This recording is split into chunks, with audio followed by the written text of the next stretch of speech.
مجدرة وتأثيرها على نسبة السكري في الدم. السلام عليكم ورحمة الله وبركاته، كيفكم يا اخوان؟ ان شاء الله منيحين، ان شاء الله طيبين، ان شاء الله اموركم طيبة. اللهم صل على سيدنا محمد وعلى اله وصحبه وسلم. المجدرة أكلة معروفة في سوريا كتير كتير كتير كتير، ومشهورة في سوريا كتير، يعني ما في سوري ما بيعرف المجدرة، وحتى في أمثال بتقول لك مجدرة أكلة مقدرة.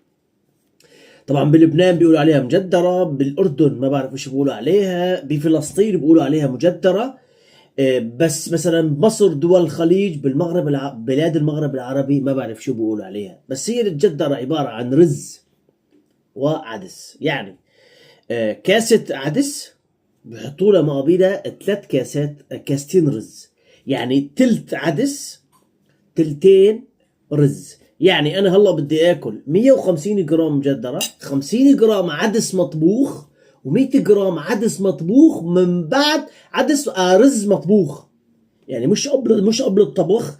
يعني هذا الصحن المجدرة مطبوخة وزنها 150 جرام. هلا رح ناكل ونشوف هل ترفع السكر ولا لا. انا بعرف انه رح ترفع السكر ورح تاذيني. اوكي، قبل ما بلش بالمقطع بتمنى لايك ومتابعه وتعليق واشتراك قناتي على اليوتيوب، وتتشكر صاحب الجهاز. هلا رح ناكل انا وانتو المجدرة بدون اي شيء، لان في المجدرة بياكلوا معها سلطة، وفي ناس بتاكل مع مخلل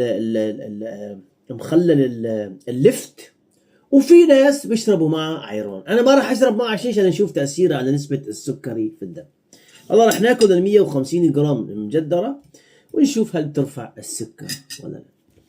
اول شيء راح نشوف نسبه السكري في الدم. نسبه السكري في الدم انا عندي 160 والساعه 10 و10، 160 والساعه 10 و10.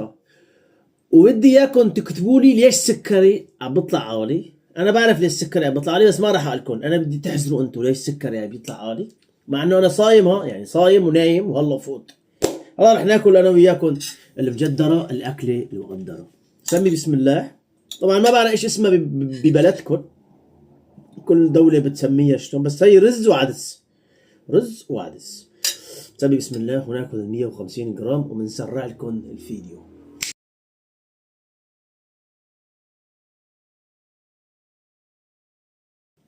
اكلنا ال 150 جرام مجدرة، نشوف شو قد يرتفع السكر ولا لا. يا ريت تكونوا حطيتوا لايك، بنرجع لكم بس يبلش ينزل السكري. ورجعنا لكم بعد ساعتين تقريبا، او مش ساعتين بالضبط، بس اصطبروا علي شوي، مش قد بالضبط والله نسيت. انا بلشت الساعة 10 و10 دقايق بالليل، طبعا كنت نايم وفقت.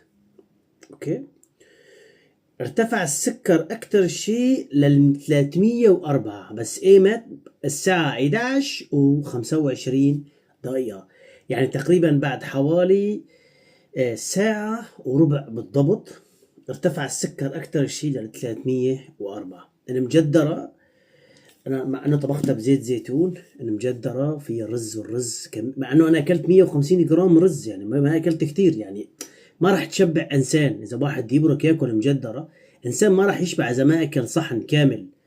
لهيك المجدرة بترفع السكر كثير. اذا اكلت لك 3-4 معالق وسكرك كان كويس، التراكمي كان كويس، كل صحة وهنا. طبعا لا تنسوا اللي بحب يدعم عشان نجيب الجهاز، يعني هذا الجهاز له وقت وبيخلص، يعني كل 14 يوم لازم نجيب جهاز. وانا المدخول تبع اليوتيوب او تبع كل المواقع اللي بنشر عليها مدخول جدا قليل.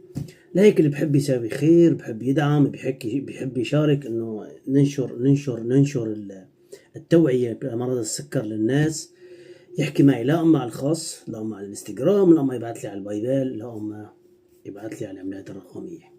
اكتبوا لي شو بدكم يعني بالتعليقات. تحياتي لكم، السلام عليكم.